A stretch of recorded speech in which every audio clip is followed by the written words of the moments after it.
So are you wondering what the total for all the product of the quantity and prices would be? Well, instead of inserting a sum function right over here and calculating the total, there is a function in Excel which is called SUMPRODUCT. And SUMPRODUCT comes in handy when you want to multiply the values of your input ranges and then calculate the total. Let's see this in action. In cell N11, I'm going to insert a SUMPRODUCT function to find out the total amount of the quantity and price for each item. So I'm going to hit equals SUMPRODUCT, and I don't need to type in SUMPRODUCT. I can just hit tab and Excel will automatically open two brackets asking me to input the rest of my formula. So the first array is going to be the quantity, and I'm going to separate it with a comma, and the second array is going to be the price per item in column E, and I'm going to close my brackets and hit enter. So I'm going to autofit my cell here just to see my formula and make sure that I'm referencing the correct ranges. I also want to make sure that my calculation is correct. It's not that I don't trust Excel, but just for the sake of this video. So if I select this range and I go down over here, this toolbar right here gives me a summary of everything, the count, the minimum, the maximum, and it shows me the sum, which is 34,753, which is correct. The SUMPRODUCT function worked. Next, it is asking me to go to cell G6 and multiply the total in column F by the sales tax in cell N3. The number in cell N3 is a constant one because this is the sales tax, which means that if I drag in Excel, I do not want my formula to be referencing the commission percentage or this empty cell or the sheet's date or today's date. So knowing that this number is going to be fixed, I'm going to turn it into an absolute reference. So the way I do this is go over here and type in my formula, which is F6 times N3, but I want to fix this reference. So I can either hit F4 or enter the $sign before the column and the row reference, and I hit enter. And now I'm going to autofill by double clicking right over here, and I just want to make sure that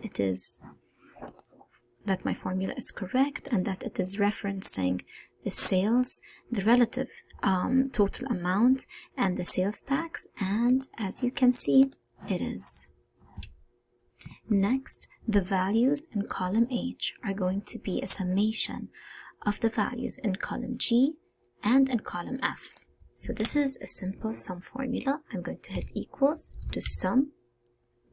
I'm going to open brackets and I'm going to select the cell G6, comma, cell F6. I'm going to close the brackets and I'm going to hit enter.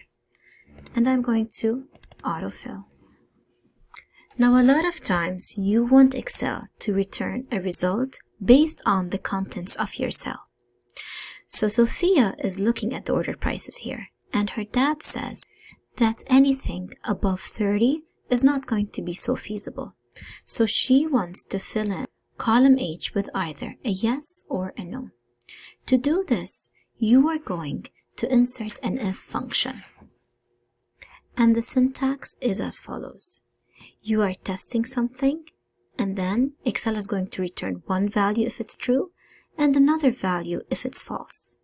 In this case, Sophia's formula is going to be that if cell B3, which is the amount of the order price, is greater than 30, then Excel is going to display no, which means that the item is expensive and a no message should be displayed.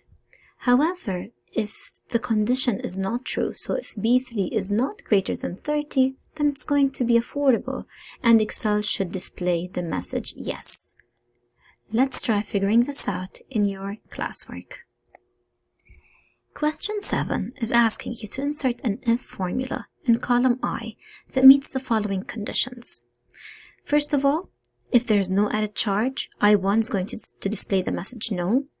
Otherwise, I1 should display the message yes. So let us go to column I.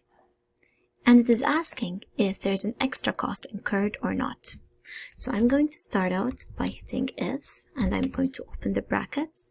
And the logical test is that if there is an added charge, right? So I want to see if there is an added charge or not.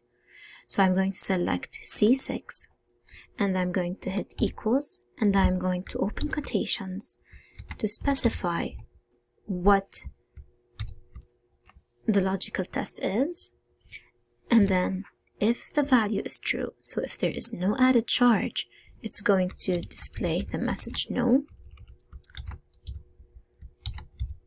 Otherwise, it's going to display the message yes. I'm going to close my brackets and hit enter.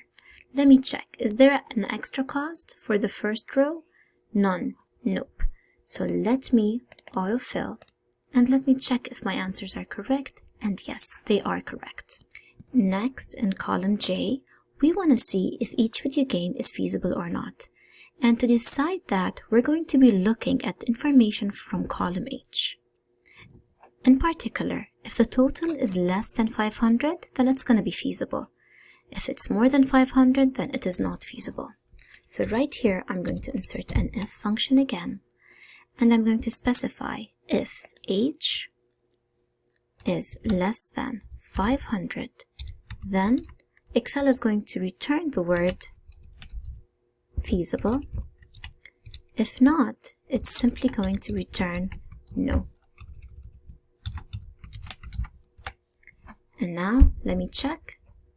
This is less, so this is true. And let me just check to see. Yes. So as you can see, right over here in row number 10, the amount is 554, which is more than 500, so it's not feasible. While in this row, row number 19, the amount is 428, which is less than 500, and so Excel returned the message feasible.